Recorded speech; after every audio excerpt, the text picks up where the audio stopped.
La plateforme de crowdlending Land, j'aurais jamais cru que j'y investirais.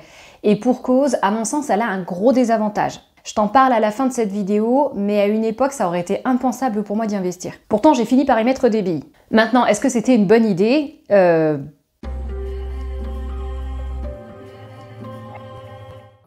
Note au passage, le crowdlending me rapporte jusqu'à 12% par an. Si tu veux savoir comment je fais et voir mon portefeuille actualisé régulièrement, je te laisse t'inscrire en bas, il y a un lien dans la description. Bon, si j'ai quand même investi sur Land, c'est que d'une manière ou d'une autre, la plateforme a aussi réussi à me séduire. Donc elle n'a pas que des mauvais côtés. Alors dans cette vidéo, je te propose une petite réflexion pour savoir si Land c'est une bonne idée pour toi ou pas. Regardons d'abord l'entreprise. La plateforme Land, anciennement appelée Land Secured, a été fondée en 2019. L'entreprise derrière s'appelle Secured Finance MGMT et la boîte a son siège social et ses bureaux à Riga en Lettonie. Elle gère à la fois la plateforme qu'on connaît à destination des investisseurs et un service de crédit aux agriculteurs. En gros, ça marche comme Bondora, t'as un initiateur de prêt qui te propose de participer au financement de ses projets. Depuis sa création, la plateforme a affiché une croissance assez impressionnante, autant du côté des projets financés que de celui des investisseurs. Si on prend l'ensemble de l'année 2022, on voit que le volume de prêts a quadruplé. Pareil, on voit exactement la même progression du nombre d'investisseurs sur la même période, et on voit que cette tendance-là a pris encore plus d'élan que pour les projets depuis la fin de l'année dernière. C'est-à-dire que le nombre des investisseurs augmente plus vite que celui des projets. Et ça, même si c'est signe que Land gagne beaucoup en popularité, ça veut dire aussi que le nombre de projets disponibles au financement se réduit proportionnellement au nombre grandissant d'inscrits. Et concrètement, à court terme, c'est la menace d'un cash drag. Sinon, historiquement, le volume de prêts cumulés de la plateforme est de plus de 8 millions d'euros. Bon, ça paraît un gros chiffre dit comme ça, mais en vrai, c'est vraiment pas énorme. En fait, Land est un tout petit joueur quand tu compares avec, Estelle Guru, par exemple, qui affiche près de 700 millions d'euros, ou encore Pierre Berry, ou Mintos qui dépasse largement le milliard. Après, tu me diras, faut comparer ce qui est comparable. Et Land, non seulement c'est un seul initiateur de prêt, mais en plus, il opère pas depuis aussi longtemps. Donc bon. Sinon, qui commande chez Land? Le CEO s'appelle Nikita Gonkars et il est également actionnaire majoritaire de la boîte. Alors elle lui appartient pas à 100%, mais presque. Il est aussi cofondateur avec Edgar Stalums, avec qui il avait déjà créé une société de prêt en 2013, aussi à destination des agriculteurs. Donc bien que Land soit une plateforme récente, ses créateurs ne partent pas de zéro dans le domaine. Voilà, et sinon l'équipe est toute petite chez Land, elle compte moins d'une dizaine de personnes. Maintenant, la grande question, est-ce que Land c'est fiable? Alors pour ça, il y a plusieurs éléments qu'on peut regarder. Le premier déjà, c'est de savoir si la plateforme est régulée. Et là, non. Elle n'a pas la licence. En fait, le processus est en cours pour obtenir une licence européenne en tant que prestataire de services de financement participatif. Cela dit, la plateforme coopère déjà avec les autorités financières locales en appliquant ces directives, justement pour obtenir plus rapidement cette licence et rassurer les investisseurs au passage. D'ailleurs, la plateforme a reçu une autorisation de la part du FCMC, c'est-à-dire les autorités financières locales, pour agir en tant que service de crowdfunding de manière transitoire. Ensuite, le deuxième élément qu'on peut regarder, c'est la transparence de la boîte.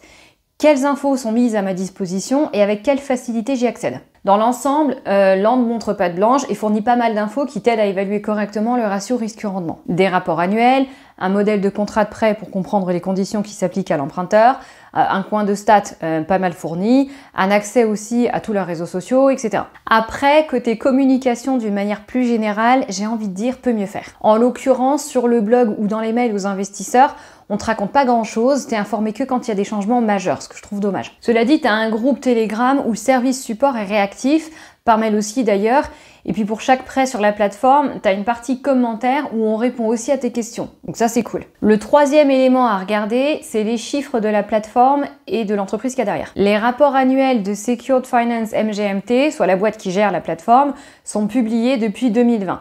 Je les trouve assez facilement en fait sur le site.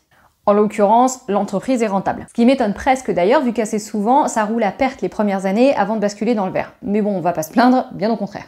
Surtout que la boîte a débuté son activité en 2020, donc en pleine période de crise. Alors à en croire son dernier rapport annuel, l'entreprise a réalisé des bénéfices en 2020 et 2021. Et d'une année sur l'autre, la progression des bénéfices est hyper bonne, elle a quintuplé. Bon par contre, je précise quand même deux choses. D'abord, dans l'absolu, c'est des tout petits chiffres et encore une fois avec un historique très récent, soit seulement 2 années. Et puis les rapports sont pas complets, t'as juste le bilan comptable et le compte de résultat. Effectivement, c'est l'essentiel en soi, mais c'est pas un rapport exhaustif comme tu trouverais chez Mintos par exemple. Et surtout, ces rapports sont pas audités. Côté transparence, pour le coup, peut mieux faire. Cela dit, le management de l'entreprise a dit envisager de changer ça d'ici le prochain rapport annuel, pardon. Ça, ce serait cool. On va bien voir. Sinon, la plateforme donne des infos sur le taux de défaut, ce qui est une très bonne chose parce que toutes ne le font pas publiquement. En l'occurrence ici, on est un peu moins de 1%, ce qui est très bas, donc c'est cool. Simplement, faut quand même garder en tête que la plateforme est jeune. Donc tu sais pas forcément comment ça va évoluer. Il y a qu'à voir ce qui s'est passé avec Estate Guru. J'avais fait une vidéo là-dessus où je te parlais du taux de défaut qui avait explosé en début d'année. Après, je dis pas forcément que la même chose va se produire sur Land. Ce que je veux dire ici, c'est simplement un truc en fait que tu as sûrement déjà entendu ailleurs. Les performances passées ne présagent pas de celles à venir. Ensuite, le quatrième aspect, c'est de savoir comment la plateforme s'en sort en période de crise. Alors la plateforme Land a vu le jour juste avant la crise du Covid, donc elle a eu droit à son premier baptême du feu presque tout de suite. En l'occurrence, il semble qu'elle s'en est très bien sortie puisqu'aucun impact n'a été ressenti chez les investisseurs. Concernant la crise liée à la guerre en Ukraine, c'est pareil, on n'a vu aucune répercussion négative.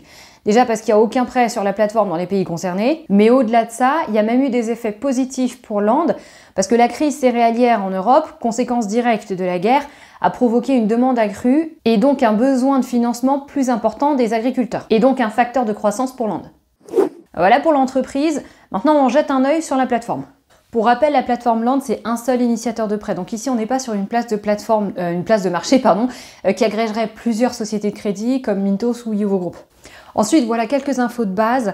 La plateforme compte environ 4500 investisseurs actuellement. Elle te donne accès à des investissements en Europe, actuellement en Lettonie, depuis peu aussi en Roumanie, et d'ici quelques temps, il y aura d'autres pays européens qui viendront s'ajouter. Le type de prêt, c'est agricole exclusivement, généralement d'une durée entre 1 et 2 ans. Le taux d'intérêt moyen affiché est de 10,9%. Et le montant minimum pour investir, c'est 50 € sur le marché primaire et juste 2 € sur le marché secondaire. Alors attention, ici, je te montre la plateforme dans les grandes lignes. Il y aura un tutoriel pour voir le détail dans une vidéo à part. Là, il s'agit juste d'avoir une impression d'ensemble. Alors voilà à quoi ressemble le tableau de bord. Bon, il n'est pas ultra exhaustif, mais enfin, tu as les infos de base, comme les fonds investis et ceux disponibles, le statut des investissements entre ceux qui sont à jour et ceux en retard, et le montant cumulé des intérêts que tu as touchés. Pour investir, tu peux passer par le marché primaire ou secondaire ou utiliser la fonction Auto-Invest. Pour les marchés primaires et secondaires, c'est assez simple en fait, c'est un peu comme pour toutes les plateformes, tu peux regarder tout le détail en cliquant dessus. Donc vraiment les deux fonctionnent pratiquement de la même manière. Et l'Auto-Invest, il se décline en deux versions, à savoir la version basique et la version avancée. L'Auto-Invest basique, il n'a qu'un seul critère, à savoir le montant minimum que tu veux allouer par projet. Sachant que c'est minimum 50 € par projet. Et l'Auto-Invest Advanced te permet de filtrer les prêts dans lesquels tu vas investir selon 5 critères de sélection. Alors tu as le montant par projet, alors par contre ici le minimum c'est 250 € par projet, le taux d'intérêt minimum, la durée maximum des prêts, le ratio prêt-valeur maximum que tu préféreras bien évidemment le plus bas possible. Et le type de garantie en hypothèque, si c'est des terres, des récoltes, de la machinerie, etc. Sinon, pour les transferts d'argent, que ce soit pour les dépôts ou pour les retraits, comme d'habitude, c'est simplifié au maximum. Tu as l'option directe sur le tableau de bord pour les deux. Concernant les dépôts, comme pour toutes les plateformes que je connais, le seul mode de paiement disponible, c'est le virement bancaire. En remarque au passage, ici tu verras le nom du bénéficiaire qui est différent de celui de la plateforme ou de l'entreprise. C'est Lemonway qui est affiché, c'est une filiale de la BNP. En fait, Land sépare bien clairement les fonds des investisseurs de ceux de l'entreprise. D'ailleurs, j'aurais peut-être dû t'en parler tout à l'heure, parce que ça aussi, c'est un critère de fiabilité. En gros, en fait, c'est une protection supplémentaire pour toi et moi que toutes les plateformes de crowdlending devraient avoir, je trouve. Voilà, et pour les retraits, c'est au moins aussi simple. Tu passes aussi par le tableau de bord, t'atterris sur une page où t'indiques juste le montant à retirer, et puis c'est bon. Alors par contre, faut bien faire gaffe à mettre un point à la place de la virgule pour les décimales, parce que sinon ça t'affiche un message d'erreur. Alors la plateforme finira peut-être par régler ce truc, mais au moment où je te fais cette vidéo, ça veut pas prendre en compte les virgules dans les montants. Bon. Maintenant, quelles sont les garanties proposées par Land? Alors déjà, il faut savoir qu'il n'y a pas de garantie de rachat sur Land. Mais ça ne veut pas dire qu'il n'y a pas de garantie tout court. Ici, la façon dont ça fonctionne, c'est que tous les prêts sont sécurisés par des hypothèques. En anglais, ils appellent ça un collatéral. C'est-à-dire qu'en cas de défaut emprunteur, le bien qui a été mis en garantie lors de l'accord du prêt, il est liquidé pour récupérer les fonds. Et un autre détail sur lequel Land se distingue particulièrement, c'est le ratio prêt-valeur. Pour rappel, le ratio prêt-valeur, c'est la valeur du prêt par rapport à celle du bien qui est mis en garantie. En fait, c'est la valeur du prêt divisée par la valeur du bien. Donc l'idée, c'est que la valeur du bien soit la plus élevée possible et donc que le LTV, en anglais Loan to Value, donc le ratio prêt-valeur, ce soit le plus bas possible. Bon sur Land, t'es à 43% en moyenne. alors qu'ailleurs tu vas souvent voir plutôt genre 60 voire 75%. Et ça c'est quelque chose qui rassure beaucoup les investisseurs. Et les projets affichés sont aussi sélectionnés plutôt rigoureusement puisque leur taux d'acceptation ne dépasse pas les 5%. Donc ça aussi c'est un point en plus qui influe directement sur le taux de défaut.